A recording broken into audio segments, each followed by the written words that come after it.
সেখানেই আছে। আজও যেন গম্ভীরানাদ গম্ভীরার থেকে এখানে আসে হরিদাসের কণ্ঠে গান শুনবার জন্য। এগুলি তো অনুভবের বিষয়, এগুলি তো চোখে দেখানো যাবে না, কাউকে বোঝানো যাবে না, অনুভবে বুঝতে হবে এগুলি। মহাপ্রভু হরিদাসকে এই রূপে সংরক্ষণ করলেন। আজও হরিদাসের সেই সমাধি, নিত্য নিতাই গৌরীর প্রসাদ তাকে সেবা দেওয়া হয়। আজও 3 লক্ষ নাম তিনি তো করেনি, ভক্তগণকে করাচ্ছে। ওখানে গিয়ে কেউ চুপচাপ বসে থাকতে পারে? একটু হলেও নাম করে তারপরে গড়াগড়ি দিয়ে আসে, হরিদাস আমাদের প্রতি প্রসন্ন হও, আমরা যেন নাম নিতে পারি, তোমার দেখানো পথ হরিনাম যেন করতে পারি, প্রার্থনা করে সকলে। এই রূপে হরিদাস ঠাকুরের সমাধি দিলেন মহাপ্রভু। মহাপ্রভু এরপরে সর্বভক্তগণকে বললেন, তোমরা আজ সকলে প্রসাদ পাবে। মহাপ্রভু গেলেন ভিক্ষা করতে সিংহদ্বারে। পসরা নিয়ে যারা বসে মহাপ্রসাদ আদির, তাদের কাছে গিয়ে ভিক্ষা চাইলেন, আমাকে ভিক্ষা দাও। সকলেই ভার ভার মহাপ্রসাদ, বিবিধ প্রকার ব্যঞ্জন, পিঠা পানা এত রাশিকৃত ভিক্ষা করে নিয়ে এসেছে। আজ প্রভু নিজে কি করছেন? সর্বভক্তগণকে বসিয়ে নিজের হাতে পরিবেশন করছে। প্রভুর হাতে তো অল্প আসে না, এক জনার পাতে 2-4 জনার ভক্ষ পরিবেশে। স্বরূপ বললেন, ঠাকুর তুমি না প্রসাদ পেলে তো কেউ ভোজন করবে না, তুমি বসো, আমি সব সমাধান করে দিচ্ছি। ভক্তগণ কয়েকজনে মিলে সর্বকিছু পরিবেশন সমাধা করলেন। মহাপ্রভু সকল ভক্তকে নিয়ে সেদিন প্রসাদ পেলেন। প্রসাদ পেয়ে প্রভু আবিষ্ট হয়ে, প্রেমাবিষ্ট হইয়া প্রভু করে বরদান। প্রভু আজ বড় উদার, সকলকে আজ আশীর্বাদ করছেন, বরদান করছেন। শুনি ভক্তগণের জুড়ায় মনপ্রাণ, হরিদাসের বিজয় উৎসব যে কইল শ্রবণ। হরিদাসের বিজয় উৎসব যে কইল দর্শন। কেউ যদি যারা যারা দেখেছে হরিদাসের এই বিজয় উৎসবে, তাহা যেই যেই নিত্য কইল, কইল যে কীর্তন, যে নৃত্য করেছে, যে কীর্তন করেছে, যেই তারে বালুকা দিতে করিল গমন, তার মহোৎসবে যে বা করিল ভোজন, অচিরে হইবে সভার কৃষ্ণ প্রেম প্রাপ্তি, হরিদাস দর্শনে ওইছে হয় শক্তি। মহাপ্রভু আশীর্বাদ করলেন। প্রভু দুঃখ করে বলছেন, হরিদাস আছিলা পৃথিবীর শিরোমণি, তাহা বিনা রত্ন শূন্য হইলা মেদিনী। কৃষ্ণ তো কৃপাময়, কৃপা করি কৃষ্ণ মোরে দিয়াছিল সঙ্গ, স্বতন্ত্র কৃষ্ণের ইচ্ছা হইল সঙ্গভঙ্গ। হরিদাসের ইচ্ছা যবে হইল চলিতে, আমার শকতি তারে নারিল রাখিতে। যার ইচ্ছায় অনন্ত ব্রহ্মাণ্ড চলছে, জীব কোন ছাড় তার ইচ্ছার বাইরে যাবে? তার ইচ্ছায় জগতে জন্ম নেয়, তার ইচ্ছায় জগতের থেকে দেহ পরিবর্তন করে। কিন্তু আমি তো চেয়েছিলাম হরিদাস থাকুক, আমার শক্তি তাকে রাখতে পারল না, আমার শকতি তারে নারিল রাখিতে। তার ইচ্ছা হয়েছে যাব, ইচ্ছা মাত্রে কইল নিজ প্রাণ নিষ্ক্রামন, পূর্বে যেন শুনিয়াছি ভীষ্মের মরণ। হরিদাস আছিলা পৃথিবীর শিরোমণি, যাহা বিনা রত্ন শূন্য হইলা মেদিনী। সবাইকে প্রভু বললেন, একবার অন্তত সকলে বলো, প্রাণ ভরে বাহু তুলে বলো, জয় হরিদাস কি, নামাচার্য হরিদাস ঠাকুর কি, নামাচার্য হরিদাস ঠাকুর কি। হরিদাস আছিলা পৃথিবীর শিরোমণি, তাহা বিনা রত্ন শূন্য হইলা মেদিনী। হরিদাস আছিলা পৃথিবীর শিরোমণি, তাহা বিনা রত্ন শূন্য হইলা মেদিনী। হরিদাস ছাড়া পৃথিবী রত্ন শূন্য।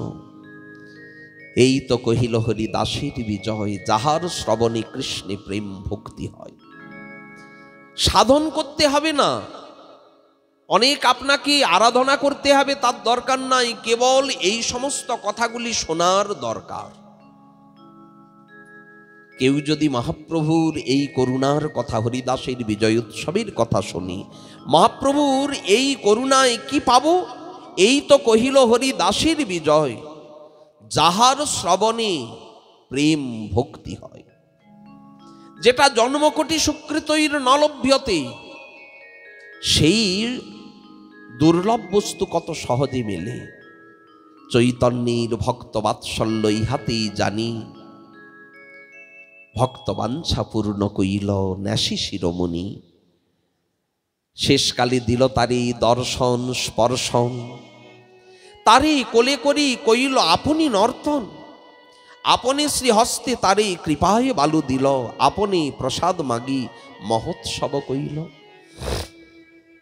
মহাভাগবত হরিদাস পরম বিদ্বান, সত্যি তো বিদ্বান।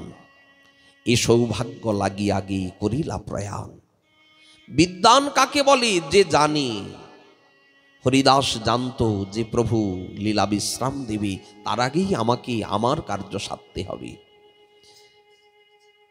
হে কলির জীব, চৈতন্য চরিত্র এরকমই অমৃতের সিন্ধু।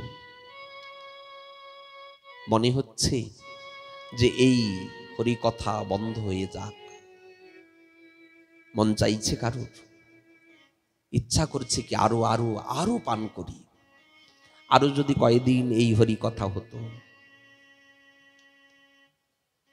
আসলে এটাই তো অমৃতের স্বভাব। আস্বাদনে তৃপ্তি আসে না, যত আস্বাদন করা হয় তত আরো অতৃপ্তি বেড়ে যায়।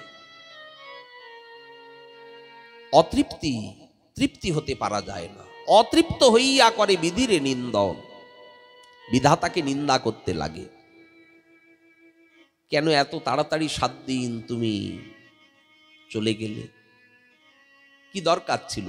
এটাকে বাড়িয়ে দিতে পারতে, সময়টা বেশি থাকতো। গড়ি তুই থামতে পারলি না, সবার গড়িটা স্তব্ধ হয়ে যেতে পারতে। সময় তুমি তো স্তব্ধ হতে পারতে, কাল তুমি কেন দাঁড়ালে না? আক্ষেপ, অবিদগ্ধ বিধি ভালো না জানে সৃজন। সৃষ্টি ঠিক জানে না, কারণ চৈতন্য চরিত্র হচ্ছে অমৃত। চৈতন্য চরিত্রই অমৃত, আলাদা নয়। চৈতন্য চরিত্রই অমৃতের সিন্ধু, কর্ণ মন তৃপ্ত করে যার এক বিন্দু। আমরা কতটুকু আলোচনা করেছি, কতটুকু আস্বাদন হয়েছে, এক বিন্দুও নয়, কিন্তু তাই কর্ণ মনকে তৃপ্ত করে। ভব সিন্ধু তরিবার যার আছে চিত্ত। যদি কারোর ভবসাগর ডিঙাবার ইচ্ছা হয়, পার হওয়ার যদি ইচ্ছা হয়, তাহলে কি করবে? শ্রদ্ধা করি শুনো সেই চৈতন্য চরিত্র। এই যুগটার নাম তো কলিযুগ। এই যুগে কলিজীবকে উদ্ধার করতে কৃষ্ণই তো চৈতন্য রূপে এসেছে। তাহলে আমাদের সব থেকে বেশি প্রয়োজন কি? এই গৌরাঙ্গের কথায় আলোকপাত করা। আমরা যেন সদা সর্বদা এই গৌর গুণেই মাপতে পারি। মহাজন বলছে না, গাও পুন পুন গৌরাঙ্গের গুণ, সরল করিয়া মন, এভব সাগরে এমন দয়াল কভু না দেখি একজন। একজনকেও দেখতে পাই না, এমন দয়াল মহাপ্রভু এই রূপে কৃপা করলেন। আচ্ছা, এই যে মহাপ্রভু হরিদাসকে বিদায় দিলেন, কিন্তু মহাপ্রভু এরপরে ক্রমে ক্রমে আরো ভাব দশায় চলে গেলেন। চিন্তাত্র জাগর দিবেগ তানব মলিনাঙ্গতা, প্রলাপ ব্যাধিরুন্মাদ মোহ মৃত্যুর দশা দশহ। এটা হচ্ছে 10 দশার লক্ষণ। চিন্তা, জাগরণ, উদ্বেগ, তানব। তানব মানে কৃশতা, মালিনাঙ্গতা, অঙ্গ মলিন হয়ে যায়। প্রলাপ, কি বলে কিছু নিজেও জানে না। ব্যাধির উন্মাদ, একেবারে উন্মাদের মতো ভক্তের আচরণ কখনো কখনো হয়ে যায়। লোকে অনেকে মনে করে আচ্ছা উনি উন্মাদ হয়ে গেলেন। না, জগতের পাগলের সঙ্গে কৃষ্ণ ভক্ত পাগলের অনেক মিল থাকলেও অনেক অমিলও আছে। প্রথম মিল, এ জগতের পাগল যেমন ব্যবহারিক কিছু বিচার করে না, বিচার করে চলে না, বিচার করে কথা বলে না, কৃষ্ণ ভক্ত পাগল জগতের বিচারে চলে না, জগতের হিসেব কষে না। কিন্তু মিল থাকলেও অমিলটা যে বড়। এ জগতের পাগলের সব স্মৃতি বিস্মৃতি হয়ে যায়, তাই তো পাগল। পথে কোথায় যাচ্ছে, কি করছে, কি বলছে, স্মৃতিতে কিছুই নাই। এখনই কি বললো পরক্ষণে আর কিন্তু বলতে পারবে না, মনে নাই, বিস্মৃতি হয়ে যায়। এই জগতের পাগল সব কিছু ভুলে যায়, কিন্তু কৃষ্ণ ভক্ত পাগল জগতের সব কিছু ভুললেও ইষ্ট চিন্তা কখনো ভুলে না। হ্যাঁ, এরকম বহু বহু সিদ্ধ পুরুষকে দর্শন করার সৌভাগ্য হয়েছে। আমাদের মুরারি বাবাকেও দেখেছি, উনি কিছু কিছু সময়ে শেষ লীলাকালে প্রায় লোকে দেখলেই মনে করতো ওনার কোনো স্মৃতি নাই। কিন্তু যখন বিনোদ বাবা গিয়ে জিজ্ঞাসা করছে, মুরারি নাম ধরে ডাকছে মুরারি বাবাকে, সখ্যতা, প্রীতি, ভ্রাতৃত্ব, তাকিয়ে দেখছে আর বলছে জয় হোক। উনি বলছে জয় গুরুদেব। উনি বলছেন জয় রাধা মুরারি মোহন। ভোলেনি ইষ্ট দেবতাকে, রাধা মুরারি মোহন। গুরুদেবের নাম শেষ দিন পর্যন্ত ভোলেনি। আসলে জগতের সব চিন্তায় বিসর্জন দিয়ে ইষ্ট চিন্তায় নিমগ্ন হয়ে যাওয়া। এ পাগলকে জগতের লোক বুঝবে কি করে? আসলে তারা শেয়ানা, কৃষ্ণ ভক্ত যারা তারা শেয়ানা, ভান করে কিছুই জানি না, কিছুই বুঝি না, আমি পাগল। কিন্তু না, পাগল নয়, তারা সব জানে, সব বোঝে। যে বিষয়বস্তু জগতের কেউ বোঝে না, তারাই বোঝে মাত্র। জগৎটা যে অসার, এটা একমাত্র তারা বোঝে। অসারকে চিন্তা করে লাভ কি? সারাৎ সার ভগবত চরণ, গুরু চরণ, বৈষ্ণব চরণ, এই চিন্তাই তো মঙ্গল। ব্যাধির উন্মাদ মোহ মৃত্যুর দশা দশহ, এই 10 প্রকারের দশা, এই 10 দশায় প্রভুর ব্যাকুল রাত্রি দিনে কভু কোন দশা উঠে স্থির নহে মনে। এত কহিরা মহাপ্রভু মৌন করিলা, রামানন্দ রায় শ্লোক পড়িতে লাগিলা। প্রভু যখন যেইভাবে আবিষ্ট হন সেই ভাবের অনুরূপ কীর্তন সময় সুযোগ বুঝে কে ধরে? মহাপ্রভুর সম্মুখে রামানন্দ স্বরূপ দামোদর তারা মধুর করে গায়। একদিন মহাপ্রভু বিলাপ করতে করতে ঘুরছেন।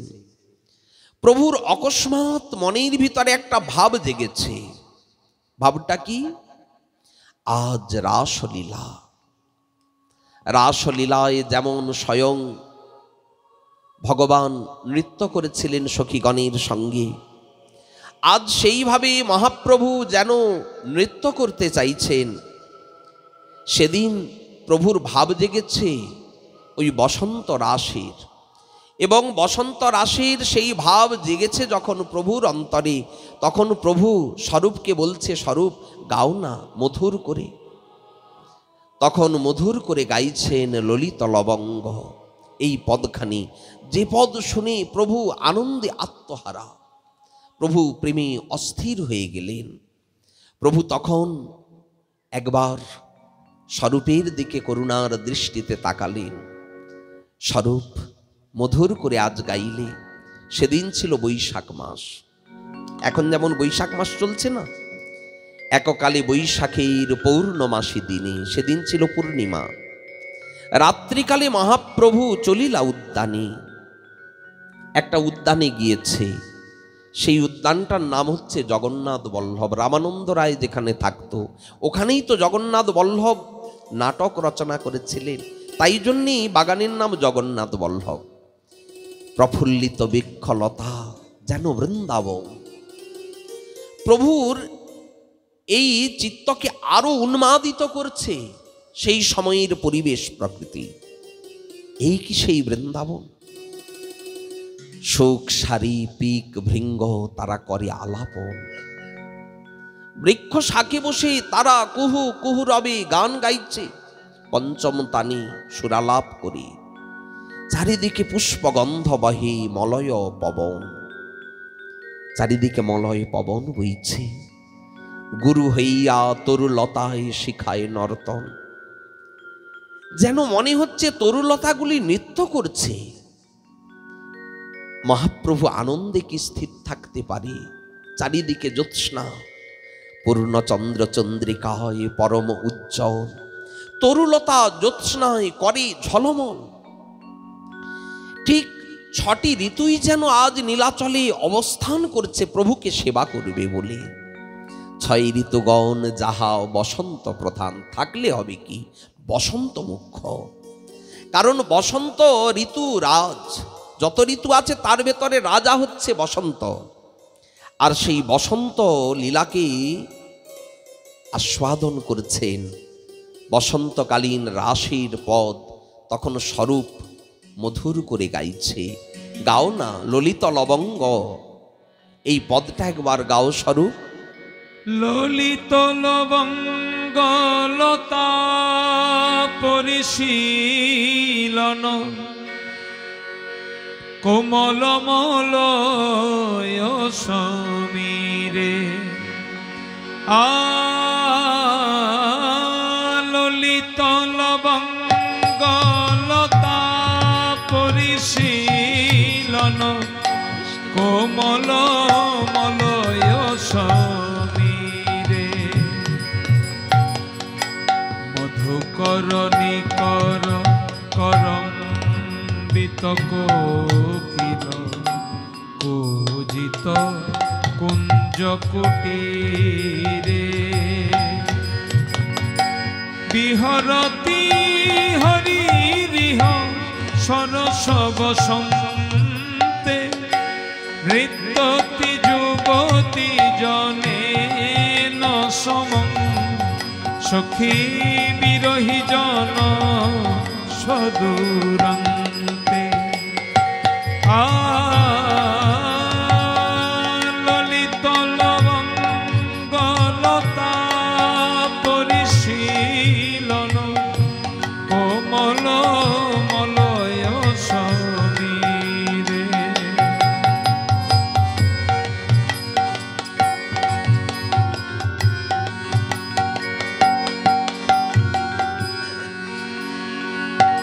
উন্মাদ মদন মনোরথ, পথিক বধূ জন জনিত বিলাসে। সাউন্ডটা একটু বাড়বে।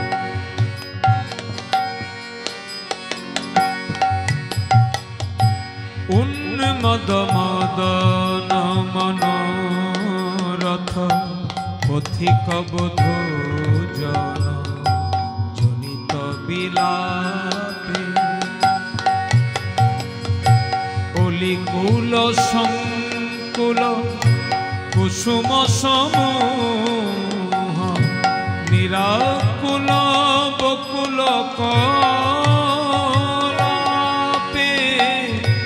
বিহরতি হরিরিহ সরস বসন্তে, নৃত্যতি যুবতী জনে ন সমং। সখী বিরহী জন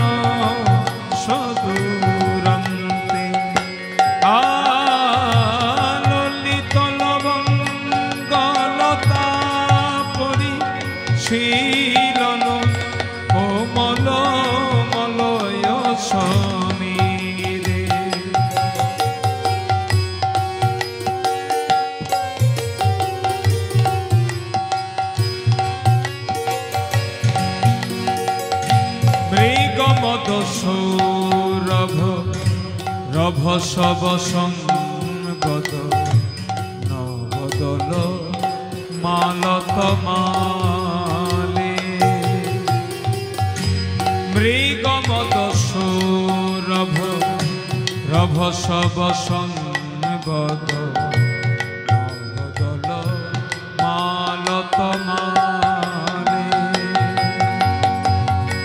যুবজন হৃদয় বিদারণ মন সৃজ নখরুচি কিংশুক জালে বিহরতি হরিরিহ সরস বসন্তে নৃত্যতি যুবতী জনে ন সমং সখী বিরহী জন সদূরান্তে ললিত লবঙ্গলতা পরিশীলন ও মল মলয় সমীরে শ্রী জয় দেব ধনিতমিদমোদয়তি চরণ স্মৃতি সারং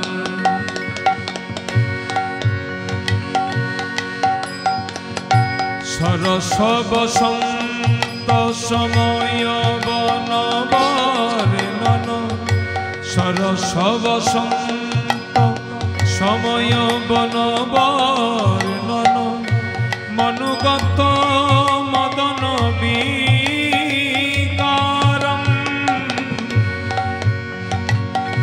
বিহরতি হরিরিহ সরস বসন্তে নৃত্যতি যুবতী জনে ন সমং সখী বিরহী জন সদূরান্তে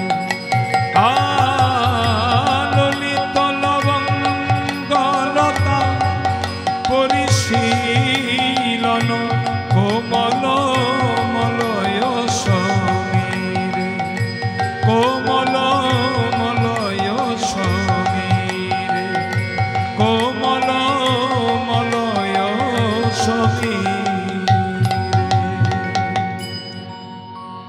এই রূপে মহাপ্রভু নীলাচলে ভাবের আবেশে সদা সর্বদা মত্ত।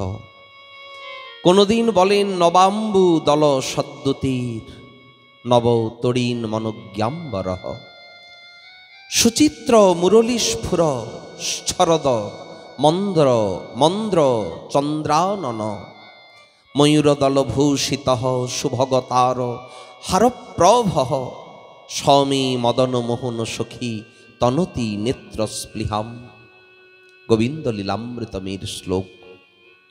প্রভু ভাবীর আবেশে সেই ভাবেই বলেন নবঘন স্নিগ্ধ বর্ণ দলিতাঞ্জন চিক্কন ইন্দি বড় নিন্দি সুকোমল।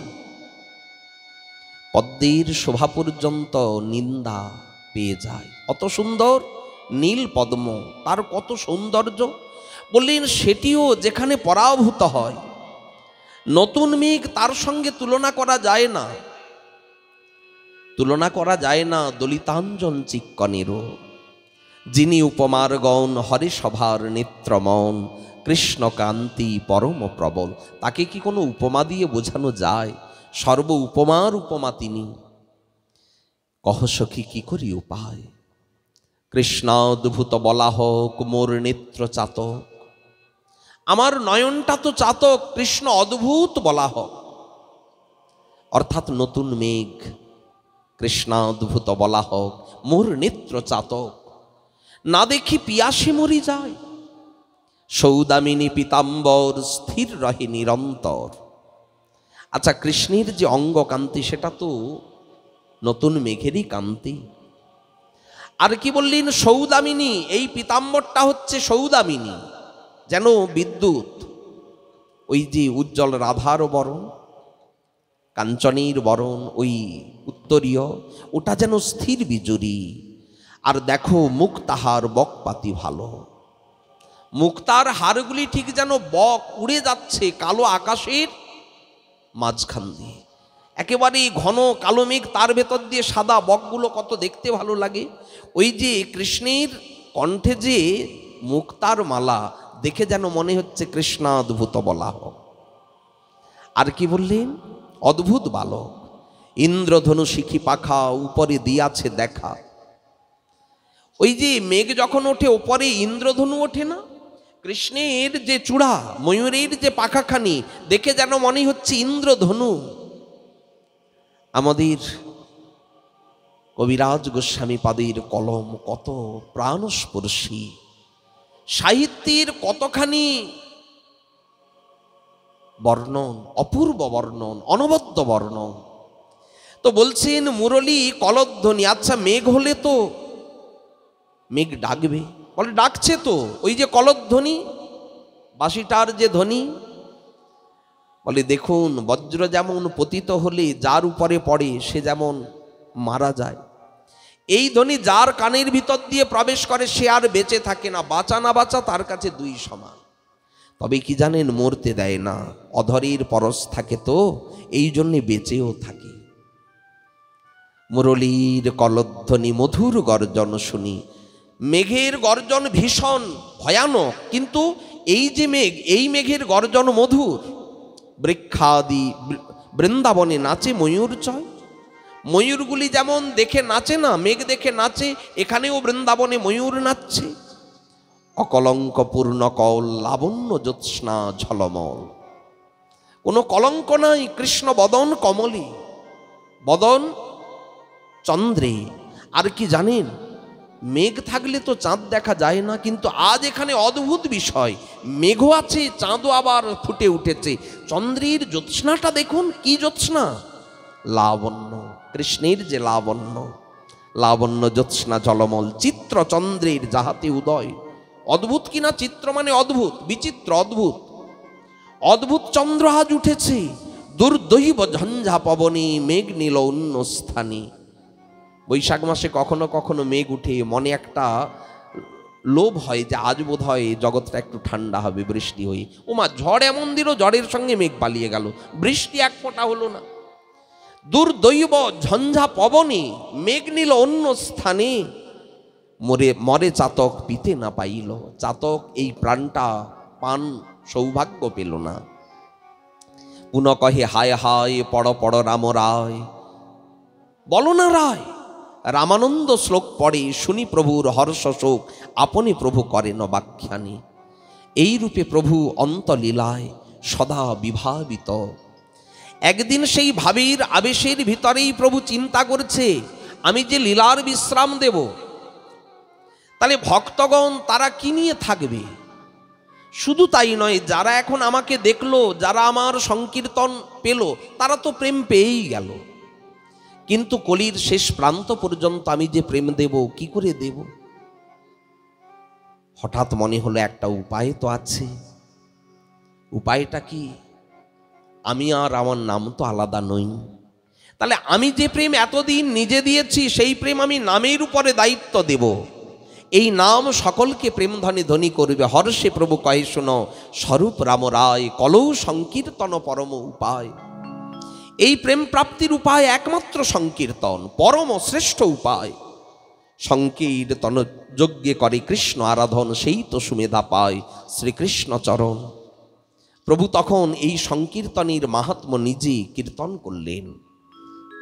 চেতদর্পণ মার্জনং ভব মহাদাবাগ্নি নির্বাপনং শ্রেয় কৈরব চন্দ্রিকা বিতরণং বিদ্যাবোধ জীবনম আনন্দাম্বুদি বর্ধনং প্রতিপদং পূর্ণামৃত স্বাদনম সর্বাত্ম স্নপনং পরং বিজয়তে শ্রীকৃষ্ণ সংকীর্তনম। তবে সংকীর্তনকে নিয়ে আবার নানান আমরা অর্থ মন গড়া করি। বিশেষত আমাদের যে বৈষ্ণব জগতের সব থেকে বড় শক্তি নাম, এর থেকে তো বড় শক্তি আর কিছু নাই। এই নামের ভিতরে আবার ভূত ঢুকেছে। কে বলে এই নাম করা যাবে না, কে বলে ওই নাম করা যাবে না, কে বলে এই নামই করুন, কে বলে ওই নামই করুন। আসলে আমরা না বুঝে কথাগুলি বলি। মহাপ্রভু কি বলেছেন সেটা কিন্তু আমরা কেউ বিচার করে দেখি না, আর যারা করি তারা নাম নিয়ে কখনো কারোর সাথে দ্বন্দ্ব করি না। যার যেই নামে প্রীতি সে তো সেই নামই গাইবে, কিন্তু সর্বনামই সমান শক্তি। নাম যখন নামের সঙ্গে একই নামের, যেমন অনেক নাম আমরা পাই না, মাধব, মুকুন্দ, তো মাধব বললে বেশি সৌভাগ্য, বেশি পুণ্য, বেশি ধর্ম হবে। গিরিধারী বললে এতটা বোধ হয় হবে না, গিরিধারীর থেকে গোবিন্দের নামটা বোধ হয় দামি, তাই কি? সর্বনামে সমান শক্তি দিলেন প্রভু করিয়া বিভাগ। নাম নামকারী বহুধা, নামও বহু নামকারীও বহু। অনেক লোকের বাঞ্ছা অনেক প্রকার, কৃপাতে করিল অনেক নামের প্রচার। যার যেই নামে নিষ্ঠা সে সেই নামই করুক।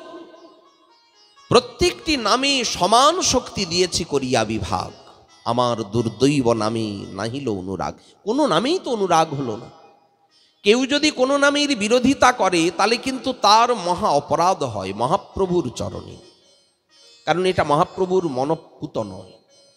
যার গুরুদত্ত যেই নামে নিষ্ঠা তিনি সেই নামই করুক, তাহলে কিন্তু এত দ্বন্দ্ব আমাদের সমাজে হয় না। যার যেই নামে রুচি, কেউ হরে কৃষ্ণ কৃষ্ণ কৃষ্ণ হরে হরে, হরে রাম রাম রাম হরে হরে করছেন। কেউ বলছেন হয়তো নাম করছেন জয় সচিনন্দন জয় গৌর হরি বিষ্ণু প্রিয়ার প্রাণনাথ নদিয়া বিহারী। কেউ হয়তো গাইছেন তার গুরুদত্ত নাম শ্রীকৃষ্ণ চৈতন্য প্রভু নিত্যানন্দ, হরে কৃষ্ণ হরে রাম শ্রী রাধে গোবিন্দ। অদ্বৈতাচার্য প্রভুর এই নামের স্রষ্টা। কেউ হয়তো গাইছেন ভজনিতাই গৌর রাধে শ্যাম জপ হরে কৃষ্ণ হরে রাম। অসুবিধে কোথায়? অসুবিধে কারণ নাই। কেউ যদি বলে এটি করা যাবে ওটি করা যাবে না, অপরাধ হয়ে যাবে। এই অপরাধে আর কিছু পাক, ভক্তি পাবে না, প্রেম পাবে না, মহাপ্রভুর করুণা থেকে তিনি বঞ্চিত হবেন। তাই নামে কখনো বিরোধিতা করতে নাই। অনেক লোকের বাঞ্ছা অনেক প্রকার, কৃপাতে করিল অনেক নামের প্রচার। খাইতে শুইতে যথা তথা নাম লয়, দেশকাল নিয়ম নাই সর্বসিদ্ধি হয়। কোনো নিয়ম নাই, নাম সর্বত্র করা যায়, সর্বক্ষণ করা যায়, সর্বভাবে করা যায়। নামের কোনো বিধান দিলেন না, সর্বশক্তি নামে দিয়েছে। কিন্তু যে রূপে লইলে নাম প্রেম উপজয়, তাহার লক্ষণ শুনো স্বরূপ রামরাজ। তৃণাদৌপি শুনি